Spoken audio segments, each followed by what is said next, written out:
she can't sing. I can.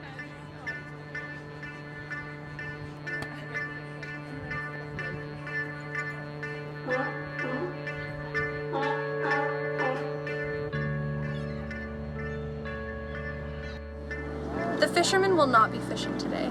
I'm sorry, what I meant to say is that the fisherman will not be fishing for fish. That is not to say that he will not cast his heart out on a line as far as he can in hopes of catching something. He will, but today he is looking for something else. You see, his heart has grown too heavy. It has grown too heavy and too hard, so it is dragging his boat down so he can no longer hide in the shadows of the night and fish for fish. For fish that tug and nibble at his heart and give him some sort of meaning or abstract purpose in this life? No. His heart is lead as he sits in his sinking boat under the full moon that accompanies him each night.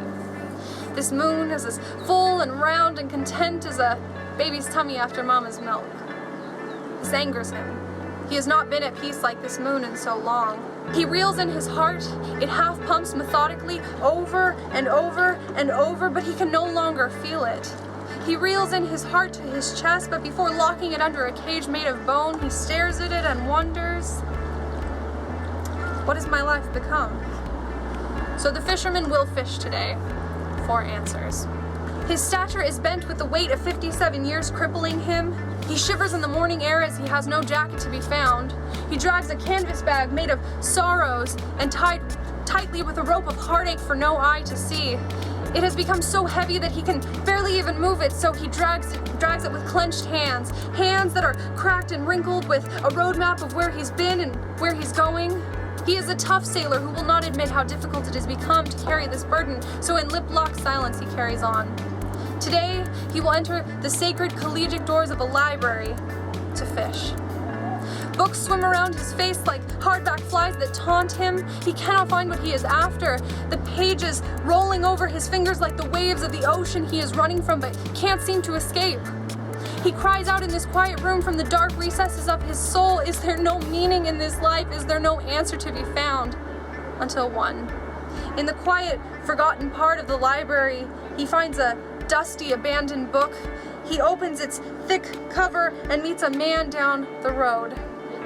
This man preached as preachers often do. He preached of kindness and of love and of God. The fisherman had never seen a man so gentle with eyes so clear.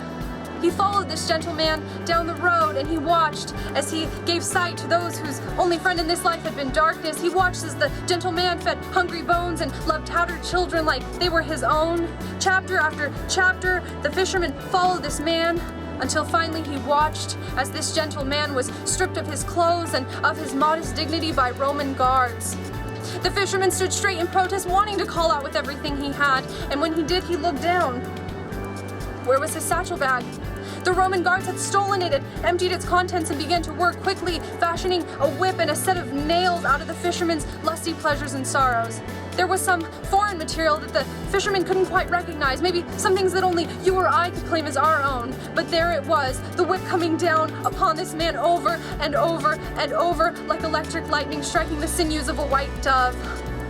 You see, they nailed the gentle hands and the gentle feet of this gentle man to a rigid tree.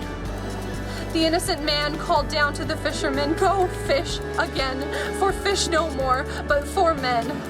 The fisherman fell to his knees crying, "God, why are they doing this? Please, I claim this as my own. These are my own.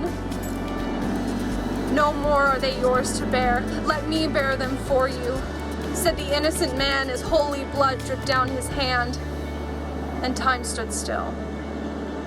The fisherman stood from his place in the library, and looking through the blurry glass of teary eyes, he went to go grab his bag full of past shame and mistakes, but it was empty. The bag lay there as innocent and non-threatening as white lilies being born in spring. He picked it up. You see, it wasn't a bag any longer. It was a jacket, something to be proud of. The fisherman put it on hesitantly, one arm at a time. It felt stiff and strong, but warm, like a father's hug. Suddenly, the fisherman felt something.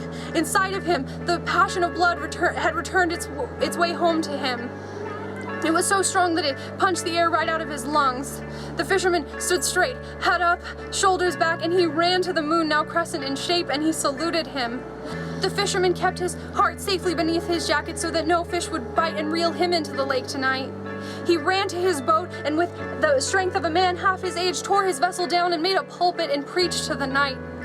To the fish and the men on the boats on the ocean, he cried to them, "Fish, you enjoy the hearts of men now, but you can have me no longer." And to the men he cried, "You are sinking. You do not see it, but you are sinking.